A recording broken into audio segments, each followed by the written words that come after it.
यीशु मसीह के मधुर और मीठे नाम में आज दिनांक 20 जून दिन सोमवार को हम आप सब अपम के श्रोताओं का हार्दिक स्वागत करते हैं।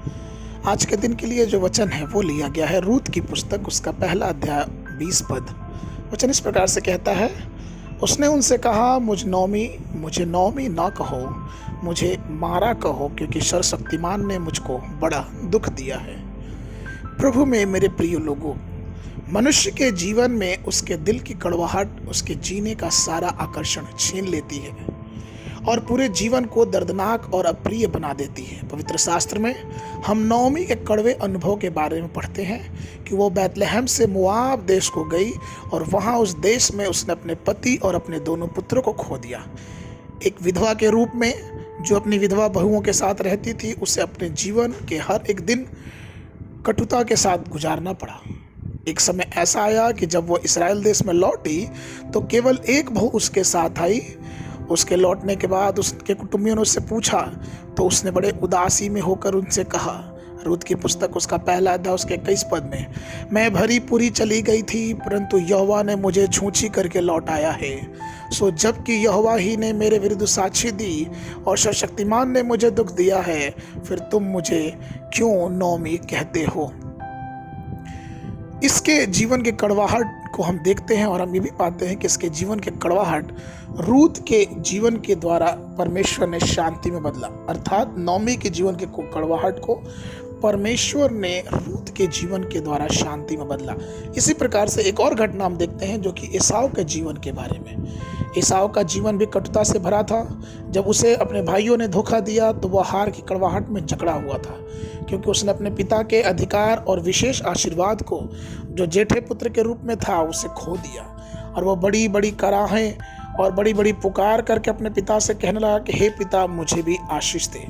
यह उसकी कड़वाहट इसलिए हुई क्योंकि उसके भाई ने उसे धोखा दिया। हम एक घटना और देखते हैं जहाँ पे मिस्र के कार्यस्वामी ने इस्राएलियों के जीवन को गुलामी, बंधन और उत्पीड़न के साथ बहुत कड़वा बना दिया था। पतरस के जीवन में देखते हैं कि पतरस फूट फूट कर रोया था जब उसने यीशु मसीह का इनकार किया था। हम इसराइलियों के जीवन में देखते हैं कि जब इसराइली मारा में गए तो मारा का जल वो पी ना सके क्योंकि वो कड़वा था और वो यहोवा पर कुड़कुड़ाने लगे उस कड़वाहट के कारण। फिर परमेश्वर ने चमत्कार किया कि परमेश्वर ने एक पौधे को डालने के लिए बोला, उस पौधे के जड़ को डालने से वो जल मीठा हो गया। जबकि एक दिन ऐसा भी हुआ कि यीशु मसीह के जीवन के साथ भी बहुत से लोग यीशु मसीह के साथ रहते थे और उनके ऊपर कुड़कुड़ाते थे। लेकिन प्रभु मेरे प्रिय लोगों, इन सब चीज़ों के बावजूद भी हमें और आपको ये जानना है कि हमारा परमेश्वर हमारी कड़वाहट में शांति देने वाला है।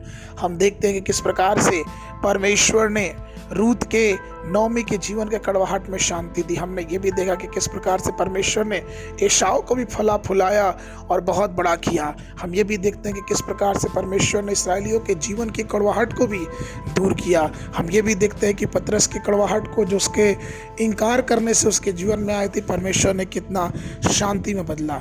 इसलिए आइए परमेश्वर ने प्रिय लोगों, हम उस कड़वाहट में अपने जीवन को ना बिताएं, लेकिन अपने कड़वाहट में हम प्रभु पे विश्वास रखें, प्रभु के हाथों में अपने जीवन को दे दें, क्योंकि उस कड़वाहट में वो प्रभु ही है जो हमें शांति दे सकता है।